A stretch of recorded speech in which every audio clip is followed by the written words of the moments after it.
you could see a fireball coming through the floor. Then the room started to fill up with smoke. But immediately, you could not see your hand if it's right in front of your face. It was that dark. Tiles were falling. The walls were crumbling. You're trying to catch a breath.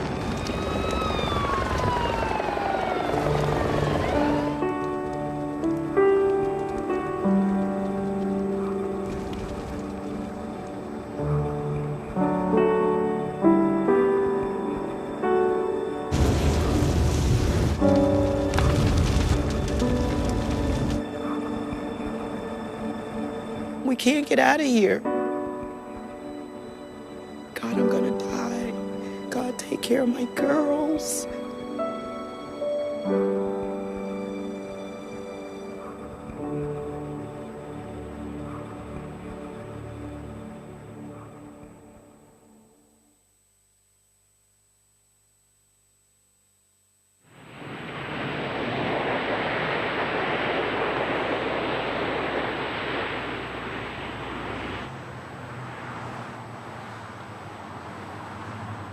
It was blue skies, a nice day in September. We came to work, nothing particularly outstanding in the news that day. At the Pentagon, I was the assistant building manager. I was responsible from A to Z, lights on, place warm, just about anything you needed done at the Pentagon. We all went to our normal jobs. Shortly after, my assistant came up to me and told me that I might want to come out and see what was going on. One of the Trade Center towers was smoking on the screen, and she had said it just got hit by an airplane.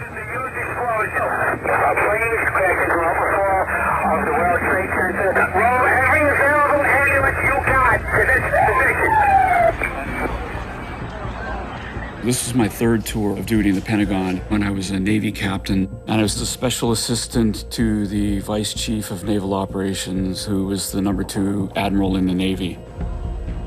We have TV in the Vice Chief's outer office, and you could see in the video, perfectly clear day. This is no navigational malfunction. The pilot can see where he's flying. The pilot knows exactly what he's doing. We knew that this was intentional from the beginning.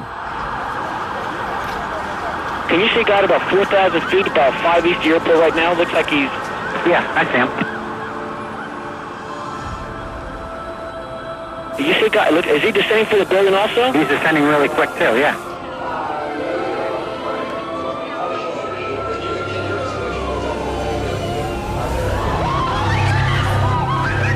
Another one just hit the building. Wow. Wow, another one just hit it hard. Another one just hit the World Trade. The whole building just came apart.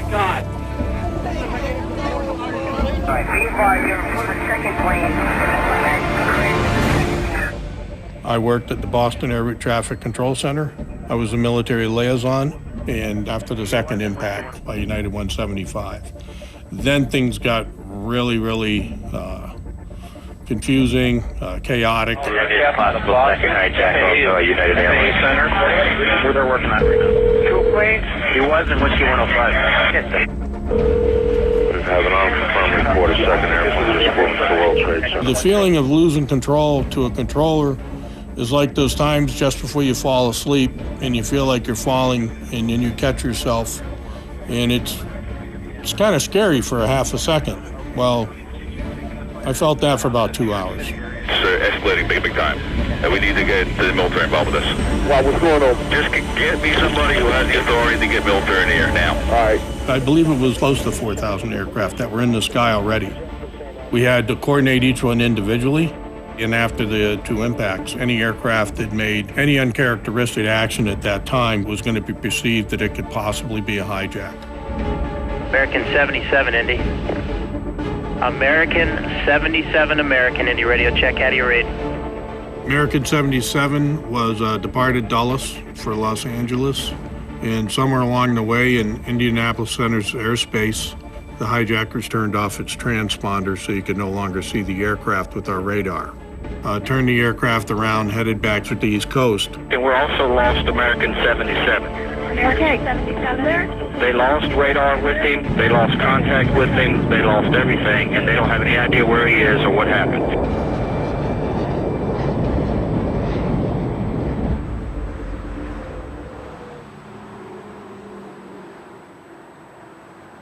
I was a reporter for the Washington Post.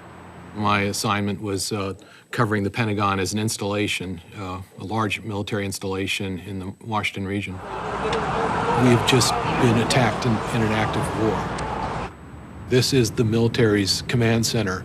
And the Pentagon, when it was built, there was criticism at the time that what the military was creating was the world's largest bombing target.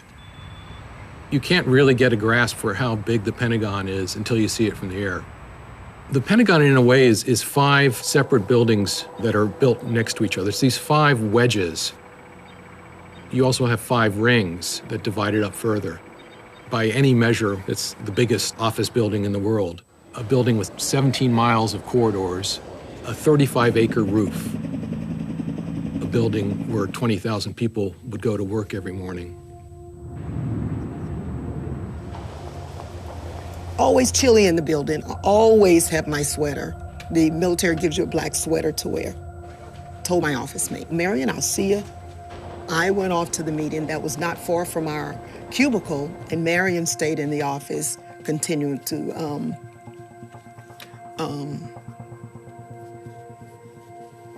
process her work that she had to do for that day. The meeting started at 9 o'clock. And so we had no idea what was going on in the country at that time.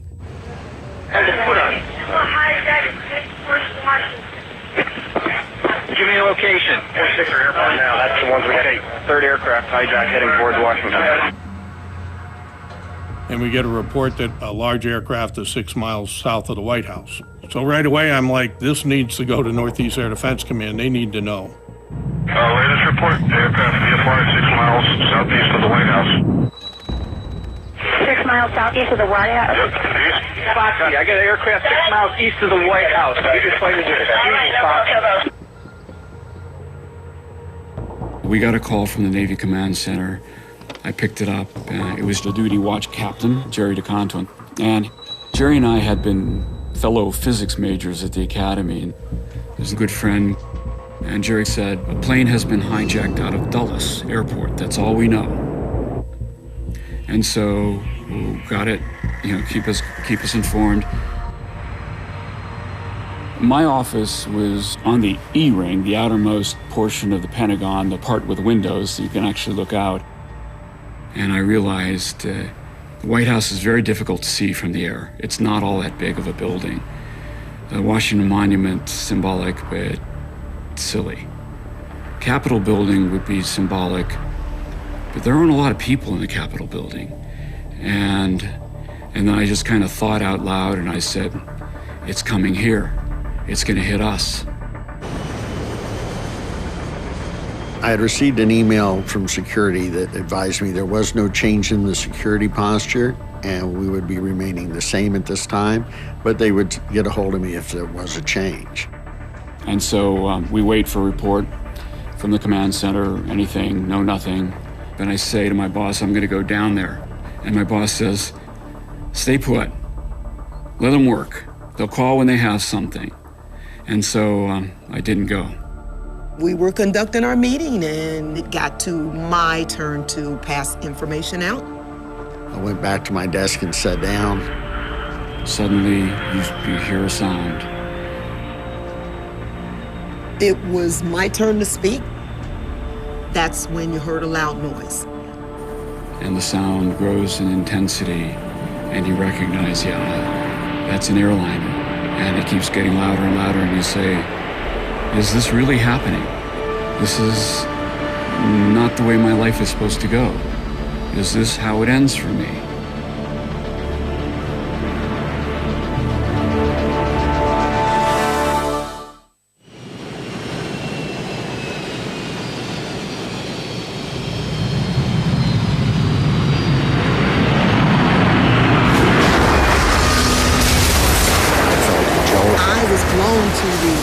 side of the table. Loud explosion. And you can see a clear split and a fireball coming through the floor. And then you heard like particles of concrete falling on the false ceiling.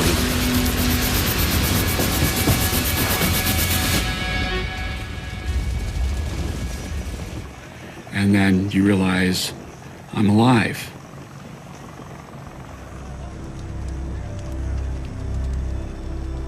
What just happened? What is going on? Fire alarm control screens turned on and they were counting up. It was like several 100,000 square feet of Pentagon just burst into flames.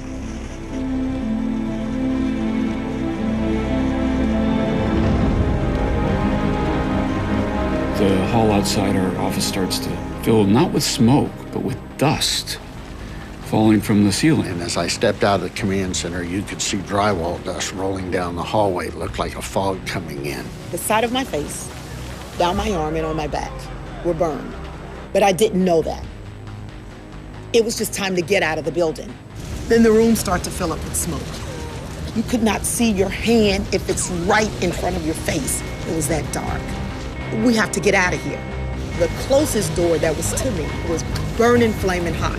So I knew not to open that door.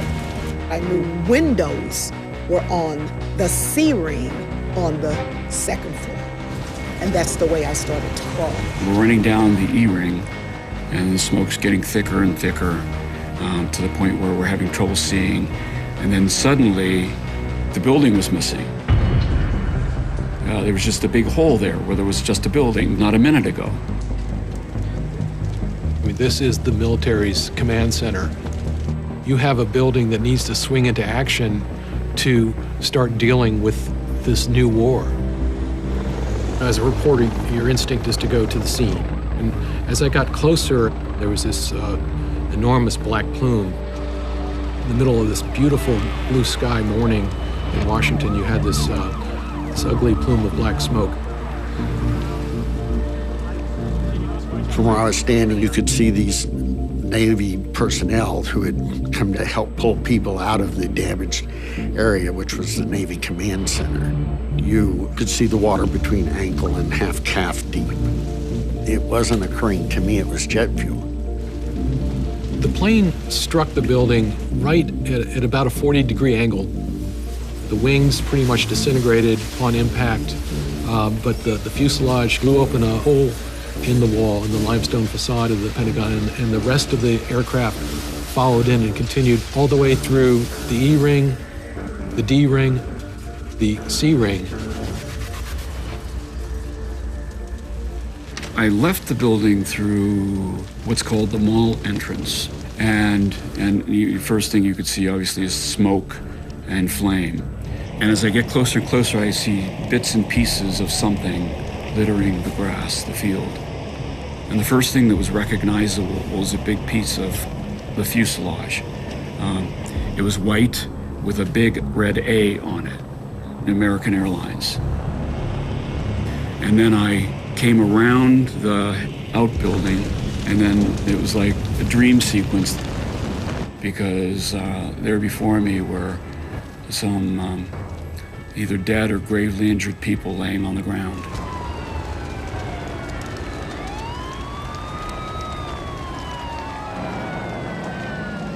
I was a captain with Arlington County Fire Department. We're stationed at Crystal City. Whether it's a medical emergency, fire alarm, anything, we're the first ones there. When we pulled up, there were a lot of people exiting the Pentagon, a lot of confusion. The instinct of a lot of people who work at the Pentagon is to run to the sound of the guns, run to the smoke, run to the fire. And that's what a lot of people did. Going in and pulling strangers out of cubicles, just catching people who are trying to get out windows, all kinds of heroes and people absolutely risking their lives to go back, after they'd escaped themselves and go back to get others.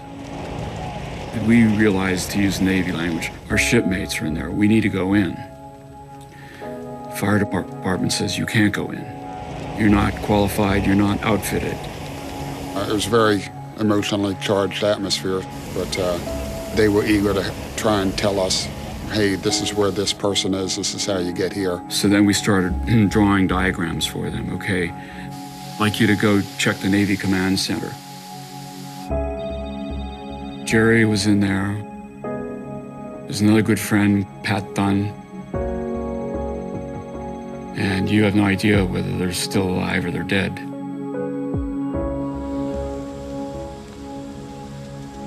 That's when we went to work. If they were in an office that was cordoned off, they still might be okay. We entered to the right of where the plane came in.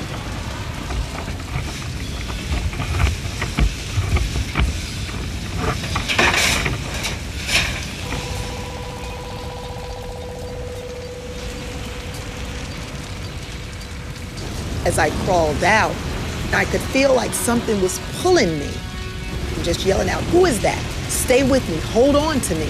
Because you couldn't see anything. So I'm figuring if I'm talking, you could hear me. And I'm saying, if anybody else is there, join the line. We're getting out of here. Hold on, hold on. I'm talking so much that my mouth is now drying out. And I grabbed my black sweater and I just kind of sucked on it because it's wet, not knowing it was jet fuel.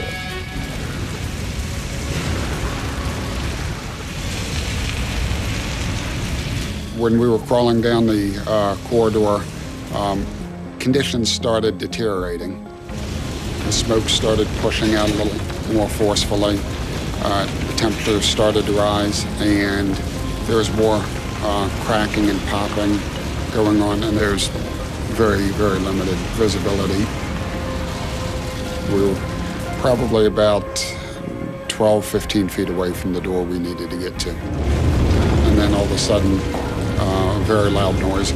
We started hearing what sounded like an earthquake sound. Building materials and ceiling tiles, everything came crashing down on us. And then you could see that the building started collapsing in on itself. Command, we have had structural collapse on the heliport side. Very loud noise, a lot of debris falling on us. I was concerned that we weren't going to make it out. Did one of the crew get injured or killed? But you know there's more people in there. You wonder how far this collapsing is going to progress. When people were looking at the building, on television cameras, that gash looks quite small. It looks almost like a pinprick. But in reality, the sheer size of the destruction was equivalent to a large shopping mall. It was an absolutely horrific scene.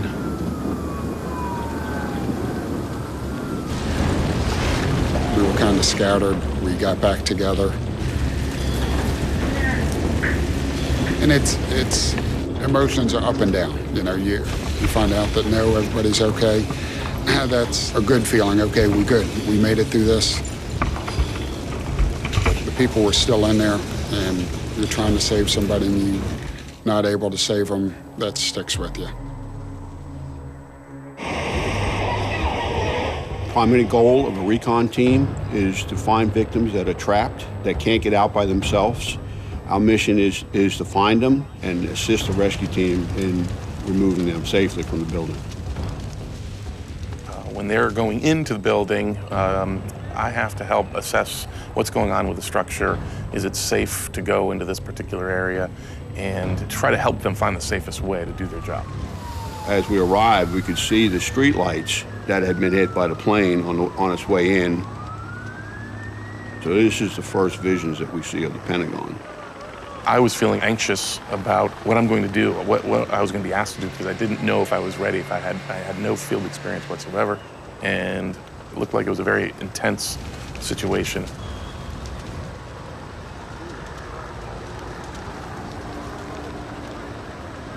I was running on adrenaline during this period of time. I had this kind of tunnel vision thing where I don't remember things that were happening on the periphery.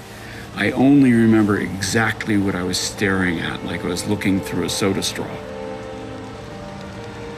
I thought I saw a movement inside this door where the smoke was billowing out. It was a woman, and we half-lifted, had dragged her out of the building, and she was one of these where her skin was coming off in sheets. You want to grab her arms, but as you do, the skin comes off.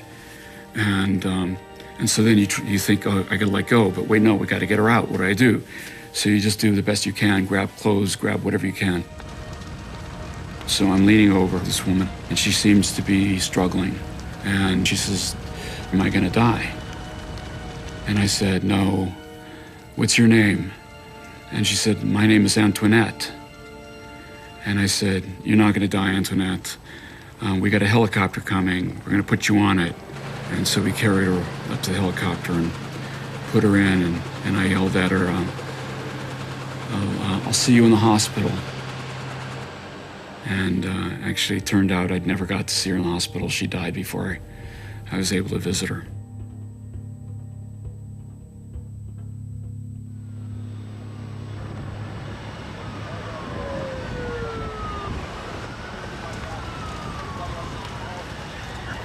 The timeline is very critical because the longer they're trapped, the less likely they are to survive. So we went in right to the left of where the plane had hit the building. We walked into a really, really bad scene. We were met with a chest-high pile of debris. There was pieces of, bodies everywhere. Lots of debris and smoke. Smoke kills you pretty quickly, particularly when it's as heavy as it was in the Pentagon. Usually when a building's on fire, just ventilate the building, break a window to let the smoke out. Many of the windows were still in place. They were blast-proof windows. There was no opening in these windows. I mean, we beat them with sledgehammers. The high heat makes it less likely for people to get out. These windows just kept it in there like a giant oven, In my mind, not being an expert, I was thinking, how could anyone survive this?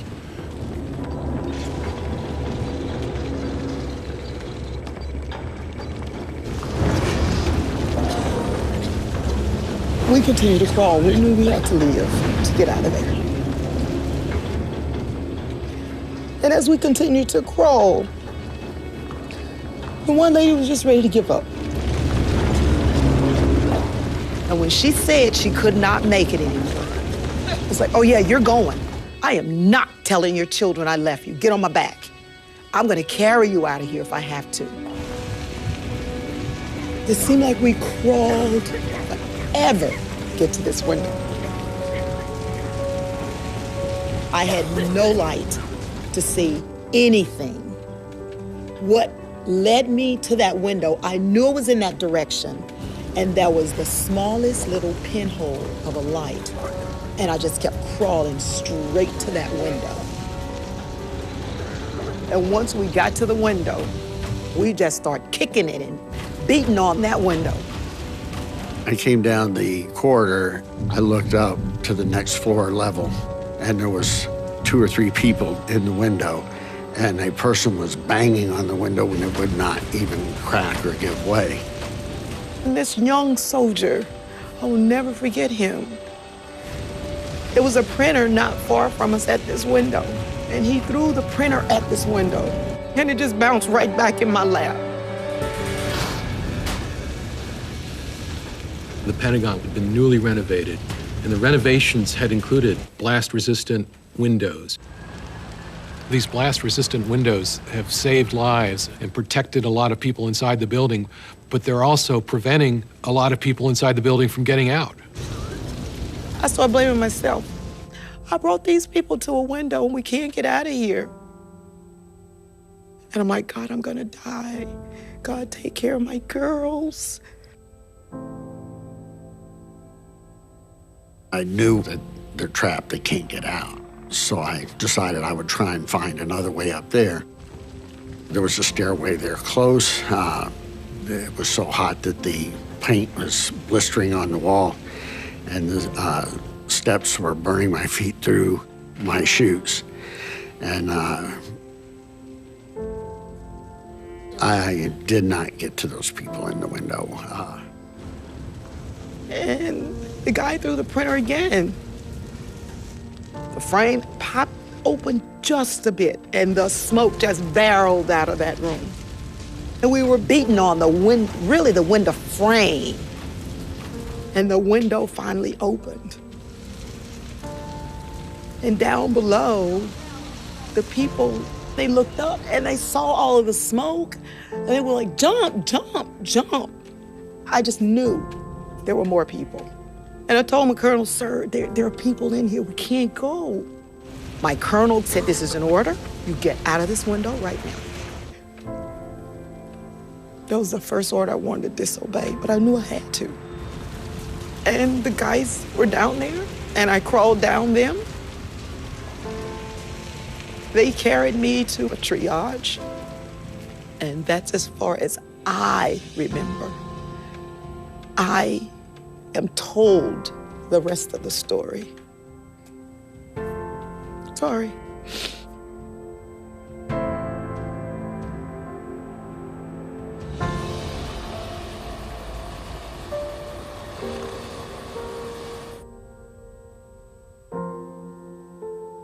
I'm trying to find out about, the people inside the building, what's going on with rescue attempts. And then you have, rumors. A plane, some people are saying another plane's on the way. I felt a pit in my stomach as you didn't know what was going to happen next. Okay, United 93 is 29 miles out of, 29 minutes out of Washington, D.C. 29 minutes out of Washington, D.C. and tracking towards it. We needed fighters up in the sky as quick as we could.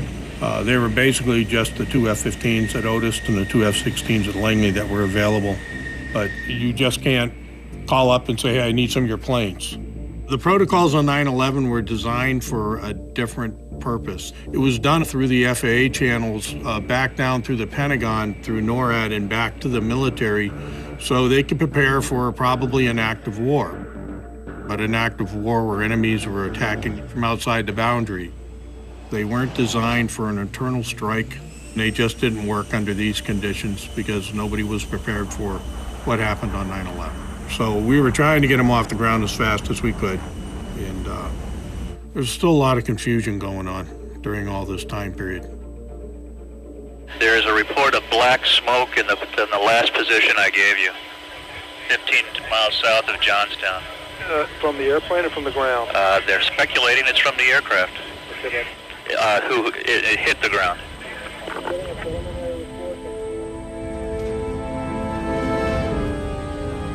We had found out later that United 93 had gone down in a field in Pennsylvania. But the Pentagon and the FAA Command Center and FAA headquarters continue to watch this track, and it continues towards Washington, D.C. The nation's future safety depends on the Pentagon being able to function as the military's command post. The National Military Command Center, anytime the nation is attacked, this is a place where a lot of important decisions are going to be made. This is where the communications is based. So a lot of what needed to be put out around the globe was there at the Pentagon. It had to keep functioning. Well, we had various areas in the building that are just absolutely die on the sword, last to leave the ship type of organizations. And I received a phone call that the National Military Command Center had smoke coming in through the ventilation system, making it very difficult for them to work. We needed to get the fire put out, but broken pipes caused us to pump about 1 million gallons of water into the incident scene. By losing our water pressure, we couldn't provide the firefighters with firefighting water. We needed to get that pressure back up, or we were going to have more serious problems.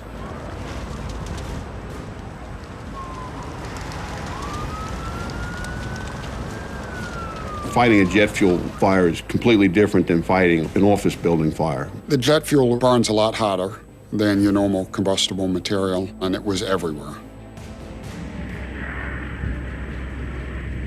The fires continued to pop up because it was hot enough in there for things to reignite. It was happening all over the Pentagon.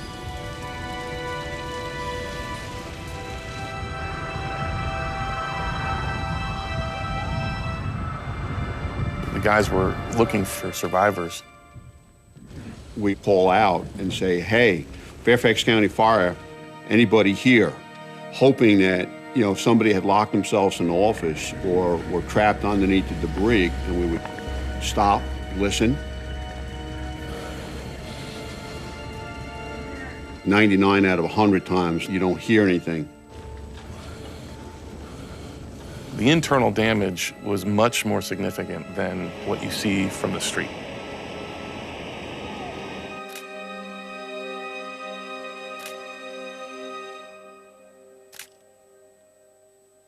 I had to remember to focus on my job because I sometimes would get stuck on thinking about the horror of what's going on around me. Those of us that were working inside realized that we're not likely to find anybody else alive in the building.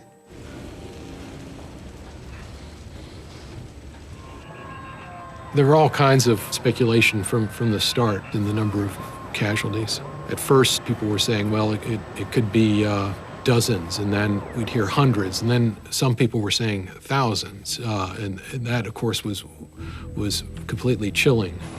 And then you have real terror as these reports would come in of another plane, you know, heading towards the Pentagon.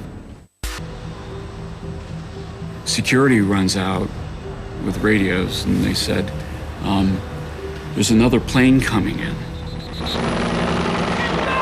Everybody back! Everybody back! The plane inbound! No, this way! We have a code that if you hear a 3 blast, it means evacuate the building. We were inside working, we hear 3 blasts.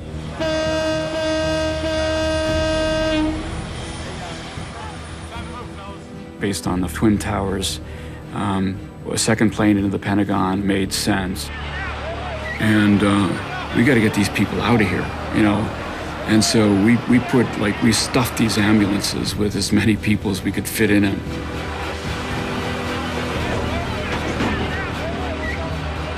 We're in there trying to fight the fire, and we have radio communications, and the battalion chief is telling you to evacuate immediately.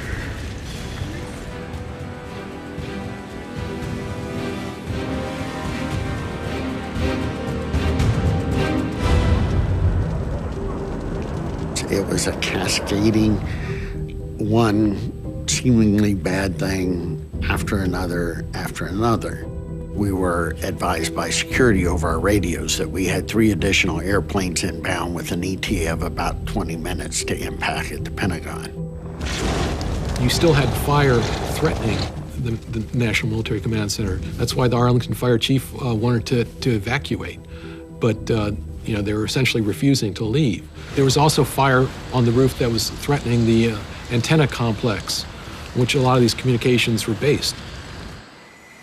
We knew we had to close off the pipes down in the tunnel to get the water pressure back up to restore these systems. So we had to make a big decision at the time. 6 of us stayed in the Pentagon and went down into the steam tunnels to start isolating chill water piping, steam piping, and all necessary to start building our water pressure. These weren't warriors, these weren't combatants. These were plumbers, pipe fitters, electricians. They're just normal, everyday people, and these people did not hesitate. When we went down them, they were full of smoke where you couldn't even see. I was using the armpit of my suit coat to bury my face into to try and breathe through the material to cut down on some of the acrid smoke. And all the time you're hearing the radio go off, estimated time to impact, 17 minutes. Estimated time to impact, 11 minutes, 9 minutes. Battalion 301 to command. All units on the fire ground, evacuate the building and reposition. All units respond. Additionally, 500 yards from the scene for safety purposes. Course 50 direct. We don't know why we're being evacuated at first. And we get to the center courtyard, and they say that there's another plane inbound, and it's going to hit the Pentagon in 2 minutes. Captain Hannon and 4 DC guys are inside. I'm attempting to get them out now. They are not out yet. And you're in the center courtyard. It's a half a mile to the outside. You have all your gear on. You're not going to make it. Even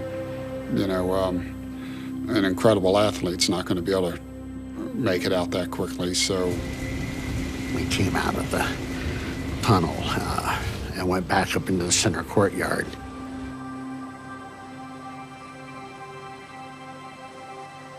There was this big tree right there, so I knelt down, said a prayer. And about that time is when we started hearing a rumble.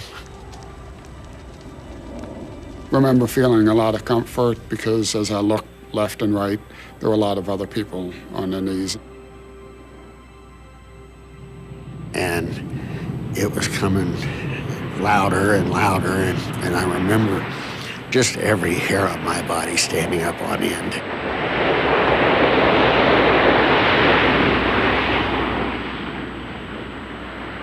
It was, I just wanted my wife and kids to know that if I did die, I was dying doing something I loved doing.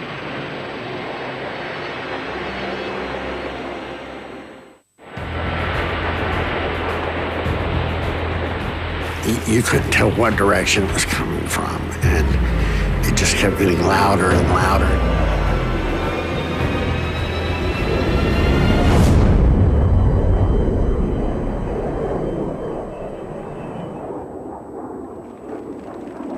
Then, almost instantaneously, all these military guys are starting to cheer.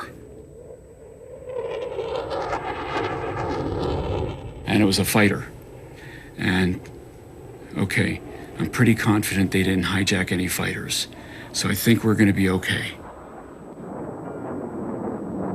He came over, dipped his wing, and then, was like, "Oof, now we're safe. Now all we have is a firefight."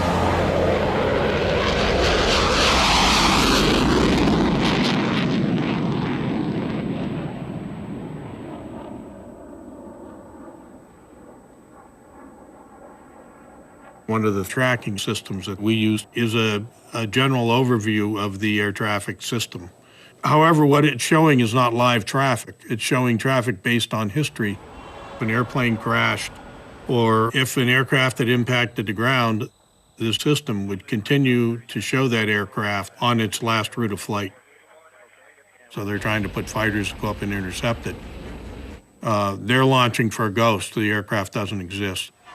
And this created a lot of issues that day.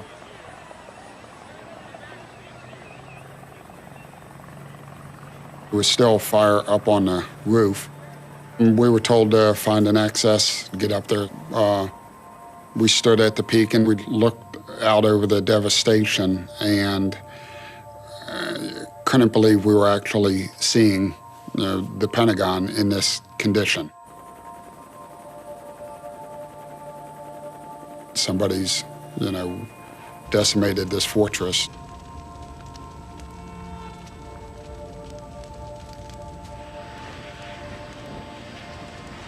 Early afternoon, I got a call on my cell phone, which kind of surprised me because nobody had my personal cell phone number. And lo and behold, it was the Joint Staff Office calling, asking if the building was stable, if we thought things were under control.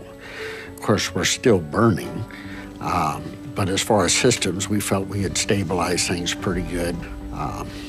I don't know if it was a coincidence. I got the call, and within an hour or so later... It's an indication that the United States government is functioning in the face of this terrible act against our country. I should add that the briefing here is taking place in the Pentagon. The Pentagon's functioning. It'll be in business tomorrow. What do? Tuck tail and leave? No, we're going to continue to work. We're open for business. The Pentagon has never been closed since the day it opened. In the 60 years up till 9/11, it had never closed for a minute, and it never closed on 9/11, and it's never closed since. But as the days started to go on and the reality of what had happened sunk in, and the knowledge of who had been lost began to become more clear, there were tough times for a lot of the people working there. I don't recall what time it was that we came off the roof, but the next thing I remember is being in the back of this Wheaton Rescue Squad ambulance, and I was transported to the hospital. They said I had some smoke inhalation and dehydration, and the emotional toll was a factor as well. When I did get back to the Pentagon, it was real pressing to me that I had to make it back to that room when the fire was out and see what I couldn't see the day before. Feeling guilty not getting that group of people out of there. It's one of those things you just have to do, have to face it and move on.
And a half years, I didn't know who you were and whether you were alive. And when I walked up and looked up, and there you were, and I thought that you didn't make it because you couldn't break the window out. Yeah. Well, we tried to take everything we learned to maximize the chances of people getting out of the building. Yeah. Because I never wanted to look up at a window and see some...